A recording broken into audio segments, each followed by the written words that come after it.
Hello crafty friends, Dawn here. Today I'm back with another Halloween card for you. I thought I would make another spooky Halloween background using my Distress Oxide inks and pattern paper this time. I thought I would show you what the card looks like and all the dimension that it has.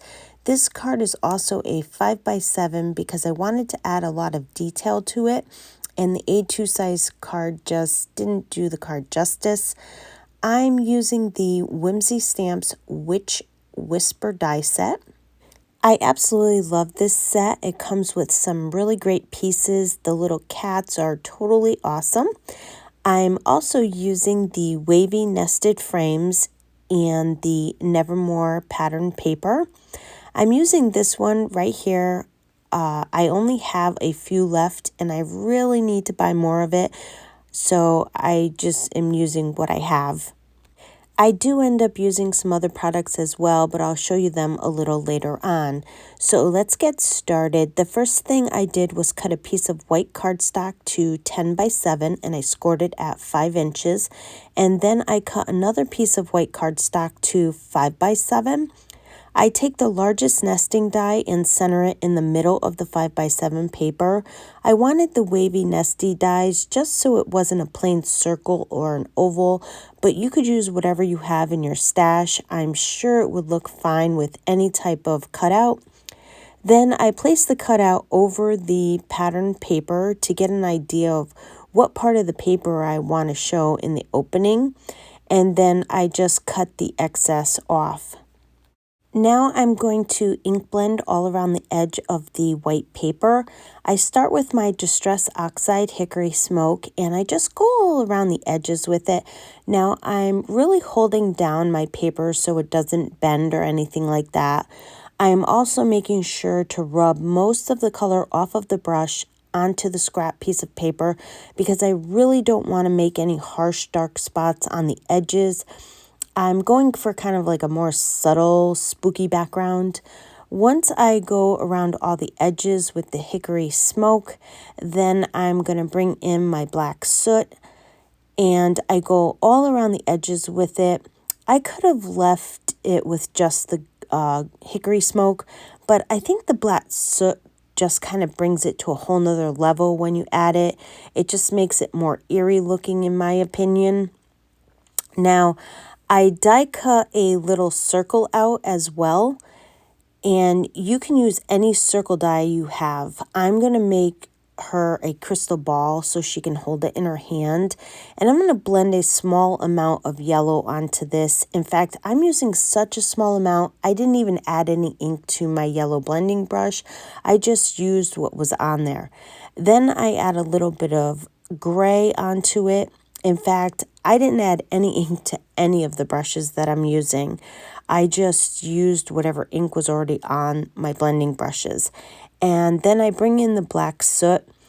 As you can see, the black soot makes like a black ring kind of around the little circle, and it looks kind of cool like this.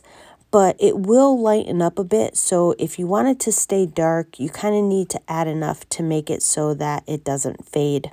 I went ahead and die cut the witch and the cats from black cardstock, and now I'm going to die cut them from some white cardstock because I want the white to kind of stick out underneath the black. I didn't separate my dies, which is fine. I don't mind die cutting all the pieces because I will eventually use them. Now I decided that I thought the border looked kind of plain, and so did the black witch. I wanted her to be a little sparkly and also the background. I haven't used my Sheer Shimmer Craft Spray in quite a while, so I thought I would spray both of them with it. You have to shake it really well to mix up the glitter in it, and I start out by spraying a little bit all over both of the items.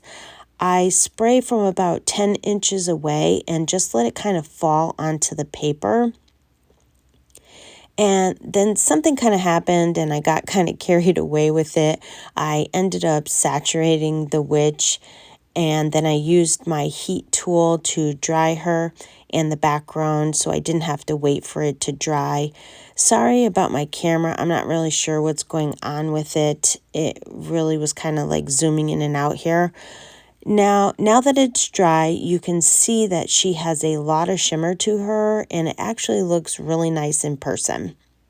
I adhere the black witch on top of the white witch, and I off-center it so you can see the white showing from behind the black witch, which kind of gives it like a shadow kind of look. I put foam tape on the back of the white frame, and then I adhere it to the pattern paper. Then I adhere the entire card front to the 5x7 card base. I decided I wanted to add some black trees onto the card, so I'm using the Tree Assortment Die set. Now that I already glued everything down, is it me? Am I the only one that decides to add or change things after I've already glued them down? Well, I was determined to get these trees on the card, and I cut two of the small trees and two of the larger ones. I put the two large ones on the outer edge of the card, and then the two small ones I stuck inside the inner part of the frame. I was able to slide them right in, which was kind of awesome. I didn't have to take anything apart, so that made me really happy. Then I put foam tape on the back of the witch, along with some glue in case I need to move her around, and then I adhere her to the front of the card. I put foam tape and some glue on her crystal ball, and then I glued it to the palm of her hand.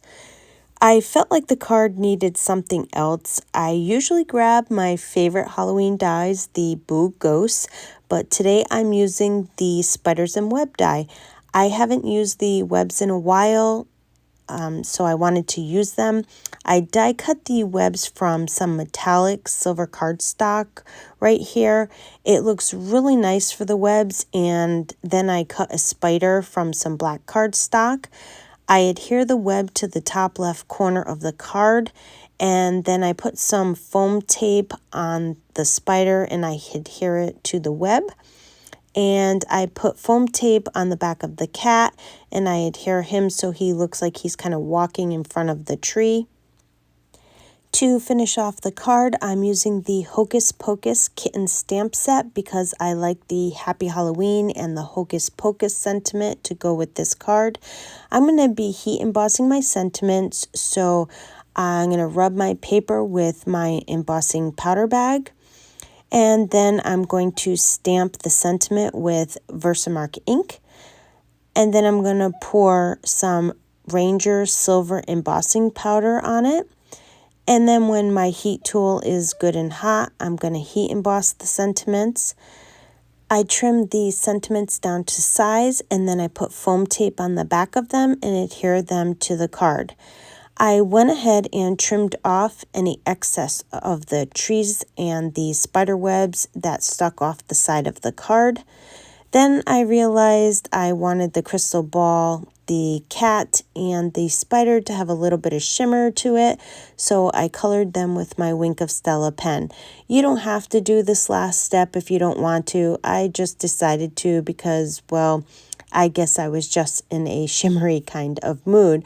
But I actually think it looks way nicer with the shimmer on it. I don't know if you can see how nice and shimmery this is. It just adds that little extra something to the card. And that's going to complete my card for today. This card was so quick to make, and it's basically just a bunch of die cuts and the pattern paper for the background. I want to thank you for joining me on the Whimsy Stamps YouTube channel. I would love for you to leave a comment below and let me know what you think of the card. Be sure to subscribe to the Whimsy Stamps YouTube channel and their other social media platforms so you don't miss out on any upcoming releases and great inspirational videos. Also, check out their website for all their new releases. And as always, thank you for stopping by and spending your time with me, and have yourself a wonderful day.